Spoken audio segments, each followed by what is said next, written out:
उसके प्रति चिंता जाहिर की और ये भी कहा कि हमारे देश में न्याय व्यवस्था में रिफॉर्म की बहुत बड़ी जरूरत है। कई लोगों ने लिखा कि कई ग्रीनफील्ड सिटीज बनाने की अब समय की मांग है।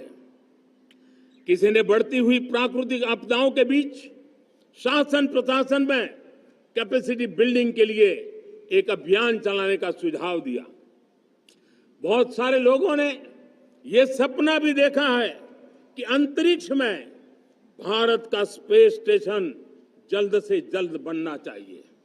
किसी ने कहा भारत की जो पारंपरिक ट्रेडिशनल मेडिसिन है, हमारी औषधि है, दुनिया जब आज होलिस्टिक हेल्थ केयर की तरफ जा रही है, तब हमें भारत की पारंपरिक औषधियां और वेलनेस हब के रूप में भारत को विकसित करना चाहिए। कोई कहते हैं कि अब देर नहीं होनी चाहिए, भारत जल्द से जल्द दुनिया की तीसरी सबसे बड़ी इकोनॉमी बनना चाहिए। साथियों, मैं इसलिए पढ़ रहा था कि मेरे देशवासियों ने सुझाव दिए, मेरे देश के सामान्य नागरिक ने ये सुझाव हमें दिए हैं। मैं समझता हूं जब देशवासियों की इतनी विशाल सोच हो, देशवासियों के इतने बड़े सपने हो, देशवासियों की इन बातों में जब संकल्प झलकते हो, तब हमारे भीतर एक नया संकल्प दृढ़ बन जाता है, हमारे मन में आत्मविश्वास नई ऊंचाई पर पहुंच जाता है। और साथियों, देशवासियों का ये भरोसा सिर्फ कोई इंटेलेक्चुअल डिबेट नहीं है, ये भरोसा अनुभव से निकला हुआ है। ये विश्वास लंबे कालखंड के परिश्रम की पैदावार है और इसलिए देश का सामान्य मानव याद करता है जब लाल किले से कहा जाता है कि हिंदुस्तान के 18,000 गांवों में समय सीमा में बिजली पहुंचाएंगे और वो काम हो जाता है, तब भरोसा मजबूत हो जाता है। जब यह तय होता है कि आजादी के इतने सालों के बाद भी 2.5 करोड़ परिवार ऐसे हैं जहां बिजली नहीं है, वो अंधेरे में जिंदगी गुजारते हैं, 2.5 करोड़ घरों में बिजली पहुंच जाती है, तब सामान्य मानवीय का भरोसा बढ़ जाता है।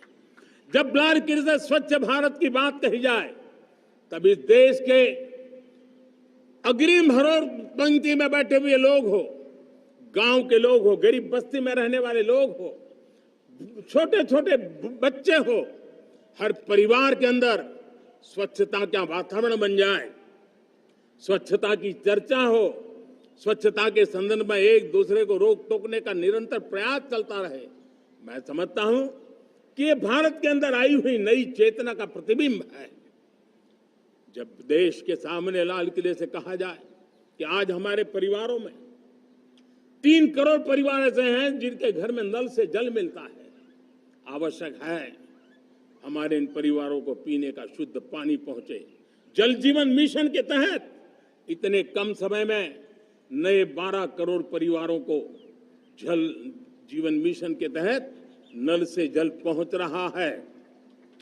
आज 15 करोड़ परिवार इसके लाभार्थी बन चुके हैं।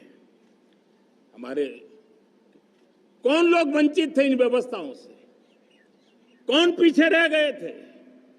समाज के अग्रिम पंक्ति के लोग इसके लिए अभाव में नहीं जीते थे। मेरे दलित, मेरे पीड़ित, मेरे शोषित, मेरे आदिवासी भाई बहन, मेरे गरीब भाई बहन, मेरे झुग्गी झोपड़ी में जिंदगी गुजारने वाले लोग, वही तो इन चीजों के अभाव में जी रहे थे। हमने अनेक ऐसे प्राथमिक आवश्यकताओं की पूर्ति के लिए जो प्रयास किया और उसका परिणाम हमारे इन सारे समाज के बंधुओं को मिला है। हमने वोकल फॉर लोकल का मंत्र दिया।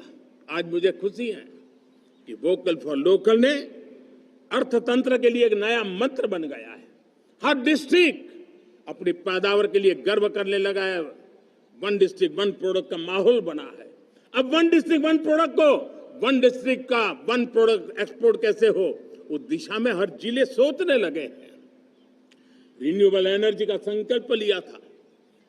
G20 समूह के देशों ने जितना किया है उससे ज्यादा भारत ने किया है और भारत ने ऊर्जा के क्षेत्र में आत्मनिर्भर बनने के लिए, ग्लोबल वार्मिंग की चिंताओं से मुक्ति पाने के लिए हमने काम किया है। साथियों, देश गर्व करता है आज जब फिनटेक की सफलता को लेकर पूरा विश्व भारत से कुछ सीखना समझना चाहता है, तब हमारा गर्व और बढ़ जाता है।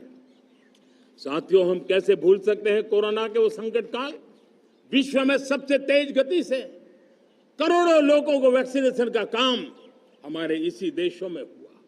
यही देश हैं जो कभी आतताई आतंकवादी हमें आकर के मार के चले जाते थे। जब देश की सेना सर्जिकल स्ट्राइक करती है, जब देश की सेना एयर स्ट्राइक करती है, तो देश के नौजवानों का सीना ऊंचा हो जाता है, तन जाता है, गर्व से भर जाता है।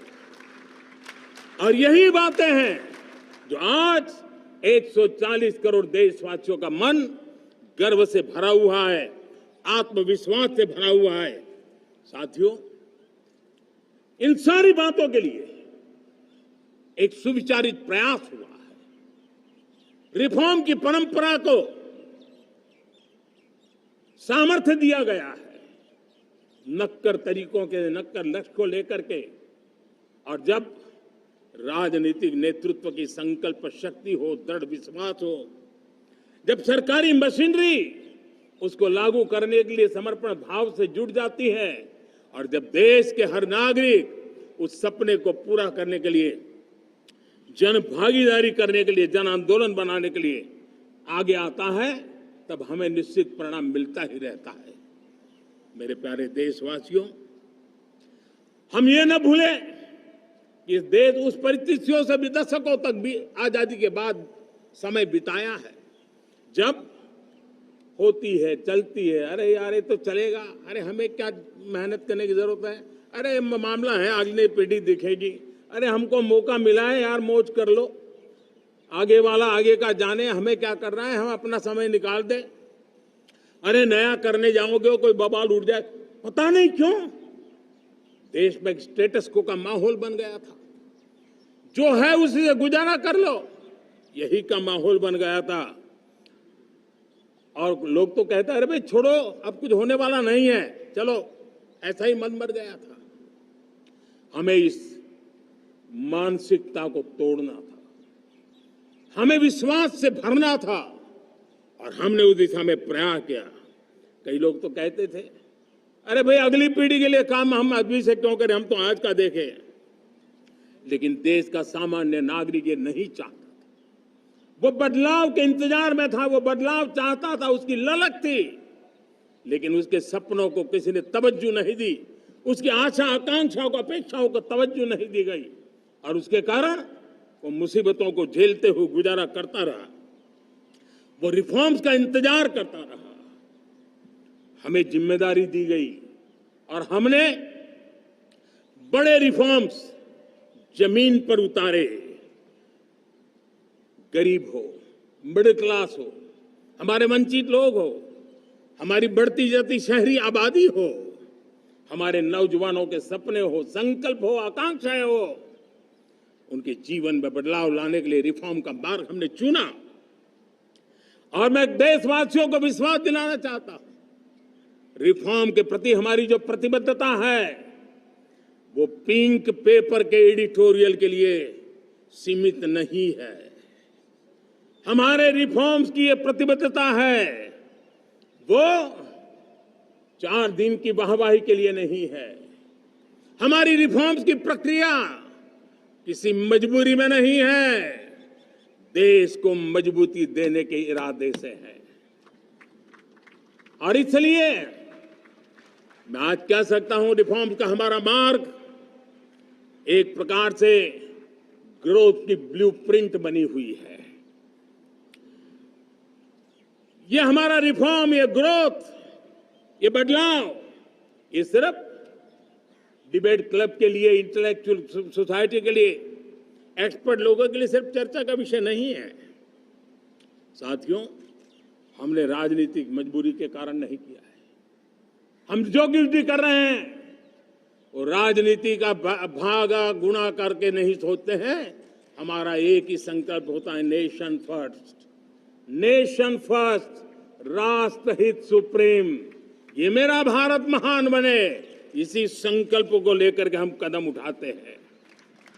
साथियों, जब रिफॉर्म की बात आती है, एक लंबा परिवेश है। अगर मैं उसकी चर्चा में चला जाऊंगा तो शायद घंटों निकल जाएंगे, लेकिन मैं एक छोटा सा उदाहरण देना चाहता हूं। बैंकिंग क्षेत्र में जो रिफॉर्म हुआ, आप सोचिए बैंकिंग क्षेत्र का क्या हाल था। न विकास होता था, न विस्तार होता था, न विश्वास बढ़ता था। इतना ही नहीं,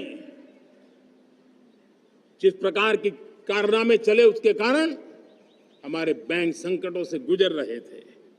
हमने बैंकिंग सेक्टर को मजबूत बनाने के लिए अनेकविध रिफॉर्म्स किए और आज उसका कारण हमारी बैंक विश्व में जो इन्हीं गुने मजबूत बैंक के हैं, उसमें भारतीय बैंकों ने अपना स्थान बनाया है। और जब बैंक मजबूत होती है ना, तब फॉर्मल इकोनॉमी की ताकत भी बढ़ती है। जब बैंक की व्यवस्था बन जाती है, जब सामान्य खास करके मध्यम वर्ग के परिवार की जो रिक्वायरमेंट होती है, उसको पूरा करने की सबसे बड़ी ताकत बैंकिंग सेक्टर में होती है। अगर उसको होम लोन चाहिए, उसको व्हीकल का लोन चाहिए, मेरे किसान को ट्रैक्टर के लिए लोन चाहिए, मेरे नौजवानों को स्टार्टअप के लिए लोन चाहिए, मेरे नौजवानों को कभी पढ़ने के लिए, एजुकेशन के लिए लोन चाहिए, किसी को विदेश जाने के लिए लोन चाहिए, ये सारी बातें उसे संभव होती है। मुझे तो खुशी है कि मेरे पशुपालक भी, मेरे मछली पालन करने वाले भाई बहन भी आज बैंकों से लाभ ले रहे हैं।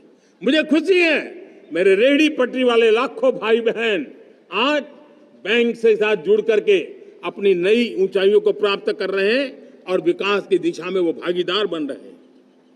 हमारे एमएसएमई, हमारे लघु उद्योग के लिए तो बैंक एक सबसे बड़ी सहायक होती है। उसको रोजमर्रा पैसों की जरूरत होती है अपने नित्य मर्जी पर प्रगति के लिए, और उस काम को हमारी मजबूत बैंकों के कारण संभव हुआ है। साथियों,